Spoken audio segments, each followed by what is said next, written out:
আসসালামু আলাইকুম। আমি মোহাম্মদ আশরাফুল ইসলাম। আমি কয়েক বছর রাশিয়ার রূপপুর পারমাণবিক বিদ্যুৎ কেন্দ্রে রাশিয়ান দূতাবাসী হিসেবে কাজ করেছি। তো সেখানে কাজ করার সুবাদে আমার কিছু রাশিয়ান বন্ধু হয়। সেই সুবাদে আমি বাংলাদেশিদের কাজের জন্য একটি নতুন বাজার আবখাজিয়াতে কিছু শ্রমিক নিয়োগের চেষ্টা করি।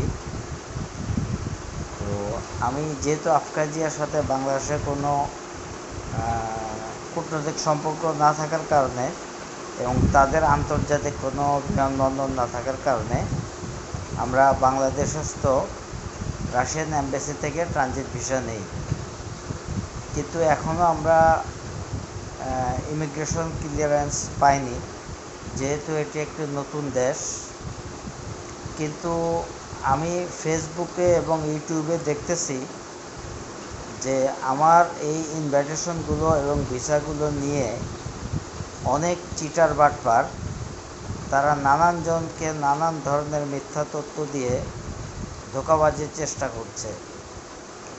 তো যারা আবখাজিয়া কোথায় এই দেশটা চেনে না, তাদেরকে নানা ভুলভাল তথ্য দিয়ে মানুষকে বিভ্রান্ত করার চেষ্টা করছে। তো আমি এই ব্যাপারে বলবো যে আপনারা অবশ্যই কারো মিথ্যা প্রলোভনে না পড়ে আপনারা সঠিকটা যাচাই করুন। এবং এখন পর্যন্ত একজন লোকও আবখাজিয়া যেতে পারেনি। হ্যাঁ, আমরা ভিসা করেছি, কিন্তু আমরা চেষ্টা করতেছি যাওয়ার জন্য। যখন আমরা যাব, সাকসেস হব, অবশ্যই আমরা আবখাজিয়ার রাজধানী সুকুম থেকে আমরা ভিডিও দিব, ফেসবুকে দেব। কিন্তু যতক্ষণ আমরা যেতে না পারছি ততক্ষণ আমরা বলতে পারবো না যে আমরা এই মার্কেটটি ওপেন করতে পেরেছি।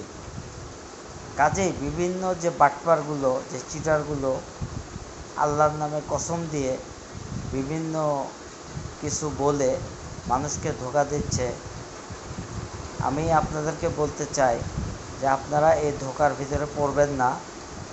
আকাশে যখন চাঁদ উঠবে তখন সবাই দেখবে। কোনো মানুষ যদি আবখাজিয়া যেয়ে থাকে, সেখানে যদি কাজ করে, অবশ্যই সে ওখান থেকে ভিডিও দিবে, তখন আপনারা বুঝতে পারবেন।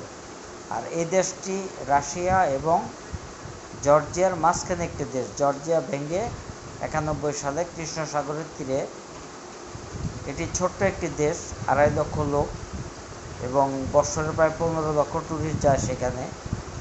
কাজে কারো ধোঁকাতে প্রতারিত না হয়ে, কারো মিথ্যা প্রলোভনে না পড়ে আপনারা সঠিকটা যাচাই করুন। এবং কোনো লোক না যাওয়া পর্যন্ত কোনো চিটার বাটপার, বাংলাদেশে একমাত্র আমি এই বাজারটি খোলার চেষ্টা করছি, এখনও আমরা সাকসেসফুল হইনি। কাজেই কোনো বাটপারের প্রলোভনে না পড়ে কেউ ধোঁকা খাবেন না। এর জন্য আমার কোনো দায় দায়িত্ব থাকবে না, কারণ আমার কাগজগুলো দেখিয়ে ভুয়াভাবে তারা মার্কেটিং করতেছে। আমি একটি ট্রাভেল এজেন্সিকে দিয়েছিলাম টিকিটের ব্যাপারে আলাপ করার জন্য।